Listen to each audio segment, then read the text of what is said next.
I'll agree that sometimes it's just too easy to pick on TNA. And sometimes that's because of the fact that they're not the WWE and they don't have the 50 plus years of being around in the history that the WWE does.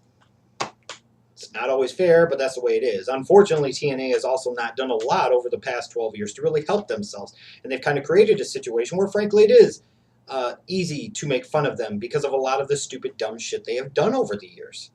And with all the dumb, stupid stuff that TNA has done over the years and the dumb, stupid stuff that they still do today, to me, one thing truly crystallizes the pure incompetence of TNA as a wrestling company when it comes to the failure of being able to grow their brand, maybe gain some market share or take some market share away from the WWE at the very least. TNA's biggest problem, sadly, that ties into this is also their easiest problem to fix. It truly is. But year after year after year, this company has failed to do so. They continue to go about things in the entirely wrong direction that, in my opinion, has created a situation now where for years people have been talking about not if TNA is going to go out of business, but when and how soon. And you look at the state of TNA's product today in 2014, where is the progression? Where is the growth over the past several years? You've had national cable primetime television every Thursday night in a prime slot from 9 p.m. to 11 p.m., yet your audience is shrinking. You have to have your TV tapings at a freaking amusement park studio. When you go on the road, your live events, you consistently draw less than 500 people. Where is the progression with this company? Where is the growth with this company? Well, there's an old axiom that says in order to make money, you have to spend money to make money and then some. Spend money to make money, what have you. And some people say, well, TNA has spent some money over the years. But there also is something to be said about spending that money in the right place, which is something, again, that TNA has consistently failed to understand how to do. Instead of paying several $100,000 to bring in a freaking Johnny Fairplay from Survivor, why not invest that money in other places in terms of marketing, promoting, and advertising? It's that simple. TNA's biggest problem is their failure to market, promote, and properly advertise their product over the past almost 12 years now. And even the most ardent of TNA fanboys and sheep, you would think, have to understand just how big of a problem this is and just how much that has hurt this company both in the short term and the long term, and how inexcusable it is for TNA to continue to follow down the same path of stupidity that they have went down for the past almost 12 years now. How hard can it be, and I mean this seriously, how hard can it be to effectively market, promote, and advertise your product? From what I understood, I thought Dixie Carter had some type of background in marketing and promotions and advertising. Where is the marketing and promotion and advertising machine for TNA? It's 2014. People will occasionally talk to me about professional wrestling in the real world. They'll ask me about a Sting, and I'll say, for years now, well, he's wrestling in TNA. What's that? There's another wrestling company? Whatever happened to Hogan? TNA. What's that? I thought he was dead. What about Ric Flair? TNA. Who's TNA? I didn't think he still wrestled. And so on and so forth down the line with several other guys. The point being, it would come back to one common theme. People didn't know what the hell TNA was. They didn't know that the guy that you were paying way too damn much money for, in part because you thought they were instantly going to bring audience to you, even though you never did anything to let people know that that person was there to bring the audience to you. They didn't know what time it was on, what network it was on. They didn't know any of this fucking shit. And they still don't in 2014. And look at the current viewership numbers for Impact Wrestling, and you can clearly see that bears out to be true.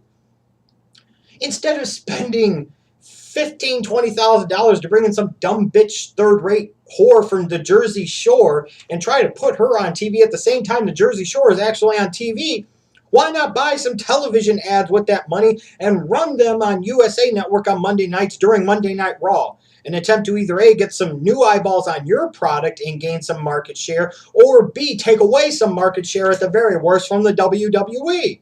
But no, we'd rather give it to this Angelica bitch. We'd rather waste all this money on Pac-Man Jones and Johnny Fairplay and all these other C-list celebrities we brought in. Brandon Jacobs, oh, that was a good one. We spent money on King Mo, and where have you gotten the return on the investment in that? We spent money on Rampage Jackson, and again, where did you get the return on the investment on that? And you could sit there and say, well, that was Viacom, and that was Bellator. You don't think TNA was paying something for that? Where's the return on that investment? All these old fucks they brought in over the years, the Kurt Angles, the freaking Jeff Hardys, the Dudley Boys and so on and so forth. All these guys, the RVDs that they paid big money to, the Kevin Nashes, the Scott Halls, all these fucks that they paid all this money to, how could they ever possibly expect to get any type of return on that investment if they don't invest money into marketing and promoting and advertising their God-blessed product in the right way? You know, from TNA, it's a very simple thing. If people don't know about it, they're never going to come.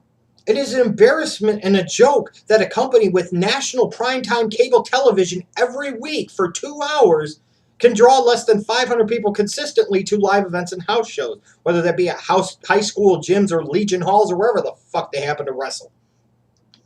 Companies like ROH and PWG and Chikara and some of these other ones can draw that many people, if not sometimes more, at their indie shows. How can they do a better job of that without having the national cable primetime television infrastructure that TNA does?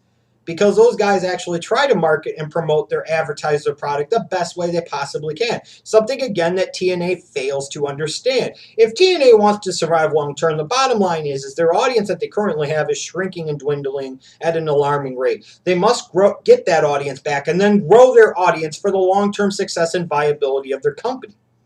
And the only way you're going to do that is to put the word out about the product. Not only give them a product that people want to see, but you have to promote your product. You have to market your product. You have to advertise your God-blessed product. I think about any time that TNA would run a show in Iowa, or the last show they ran here in Virginia, in Richmond area. No television ads, no radio advertisements, no billboards up, no newspapers up, no flyers up through the city. Didn't hear any of their wrestlers of talent actually appearing on anybody's radio show or local television stations. Now you might say occasionally that happens some places. I don't fucking know because I've never seen it. If I wasn't specifically looking for when TNA was coming there, if I didn't go to the website, I was never going to fucking know when they were going to be in the local area to perform. There's a problem with that. How many people actually know about TNA as a company? So instead of spending all your money on these old washed-up has-beens, instead of spending all your money on all these B and C-list celebrities that really truly bring nothing to your product, how about buying some damn television ads? Splattering the airwaves with TNA and your message. How about buying local radio spots when you're going to sit there and appear in those towns? How about making your talents more available for interviews? You ever try to interview somebody that works for TNA? WWE, believe it or not, is much easier to get access from than a TNA person is. How stupid and ridiculous is that? Whereas a WWE is in a position to be much more selective in who they have appear where. They don't do that necessarily. It's TNA that does. It's TNA that says, well, we approve this, but we don't want them to appear here, here, or here. At this point in time, if you're TNA, you stupid fucks, you need to be complete and total media whores. If there is anybody that is anybody in that company that has any brains or any common sense or good business sense in their Nashville offices at all, they must get publicity for their product. Good publicity, bad publicity, shit, at this fucking point, it doesn't matter. Any publicity for TNA is good publicity at this point in time. And the only way you're going to do that is to run television ads. When you're in local areas, have your local talent fight for them to get on local televisions. Have them walk the streets. Have them put up flyers. Do radio spots. Have them do radio interviews. Put up goddamn billboards, newspaper ads, flyers all around town. Do whatever the fuck you need to do to become the attention whores that you need to be in order to effectively market, promote, and advertise your product and start to move that needle in a positive direction in terms of gaining new fans, new market share, and new exposure for your product and the business. I think about people that come on here on YouTube, guys like Andre Corbell. I respect Andre Corbell. I don't agree with them all the time, but I look at a guy here that clearly loves TNA. He loves TNA. He makes excuses for TNA. You would think at some point in time a TNA would do with a guy like him, like they did years ago in the past for people like Bill and Doug. They would go to Andre Corbell, maybe throw him a couple $100 bones a month, a few $100 a month. Come on here on YouTube and just nonstop bombard people with a pro-TNA propaganda message. They can't even be smart enough to fucking do that. You've got somebody with a decent-sized audience that loves the product through and through no matter what, and TNA's not even smart enough to sit there and say, hey, you know what? If this guy has X numbers of subscribers and does X number of videos, we could potentially reach this many eyeballs on a daily, weekly, monthly, and yearly basis. At some point in time, some of those people might actually watch our product. They might actually go to a live event. They might actually pay for a fucking pay-per-view. God forbid, you never want that to happen if you're TNA. Other people that do videos on here that are very pro TNA or very pro that style of wrestling, fucking get them involved in the loop. Understand how this world works in the 21st century, TNA. Stop rebelling against the wrestling fans. Embrace the wrestling fans. Put the wrestling fans to work for you. Remember, one point in time, you used to have fans that would go around. They were part of the, I don't know what the hell you call them, TNA Army or some stupid shit like that. There were signs and everything else. Go back to that shit. Anything and everything from a cheap and inexpensive way to effectively market and promote your product is what you fucking need to do.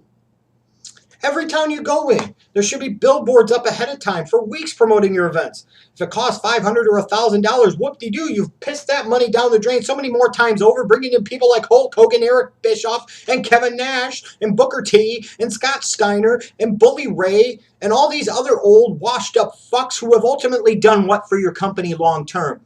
Don't tell me that that money isn't there. At the end of the day, the pockets of Panda Energy, the pockets of Papa Carter, are very deep indeed. And if you could sit there and tell me that if I spent X amount of dollars, I threw Andre Corbell $500 or $1,000 a month, or I sat there and threw this guy a couple hundred bones a month, I sat there and threw this guy some free merch and $100 or $200 a month to come on here and talk about my product, interview the wrestlers, get exposure to these guys that fans aren't familiar with. Then you sit there and you go to the local spots, buy some radio time, pay the freaking station to give your wrestlers 15, 20 minutes to come on there and talk about your fucking product. It's all these things that TNA could do that could affect some real positive change that are so incredibly easy and realistic to accomplish, and yet they do none of it. They sit there and it's like they hope and wish and pray that new eyeballs will come onto their product and that people are going to know to go to their live events and people are going to know where to go to buy their merchandise and people are going to just magically come across one day in a random search, oh, hey, there's a Gunner, hey, there's a James Storm, hey, there's a Bobby Roode. No, nobody's going to fucking do that. If the people aren't coming to you, newsflash, dumb dicks in TNA, that's Dixie Carter and everybody else, you go to the goddamn people. Start buying television ads. You have the money to do it. Don't bullshit me and tell me you don't. You have the money to do radio ads. They're really not that expensive. I promise you they're not.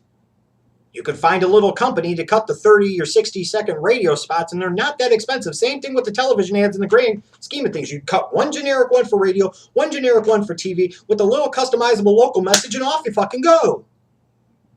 For all the people like me and the Andre Corbells and the Fool Killers and so many other people out there that come on here and talk about professional wrestling, you should be making your wrestlers 100% accessible to us. And anything that we say about the product, good, bad, or otherwise, who gives a fuck? You're getting exposure for your wrestlers. You're getting exposure for your company. Look at me, somebody with like 7,400 subscribers or whatever the fuck it is on YouTube. I'm not even doing TNA reviews at this point. Wouldn't it make sense to have you once a week bring one of your wrestlers on to talk to me for 15 or 20 minutes and potentially have 5 to 10,000 viewers? Check it out. Maybe 15 or 20 of whom have never watched TNA, never had an inclination to watch TNA, but after me interviewing somebody like that, they're like, okay, I'm going to actually check it out. Same thing with Corbell. Same thing with Fool Killer. Get a fucking deluxe, man. Do whatever the fuck you need to do.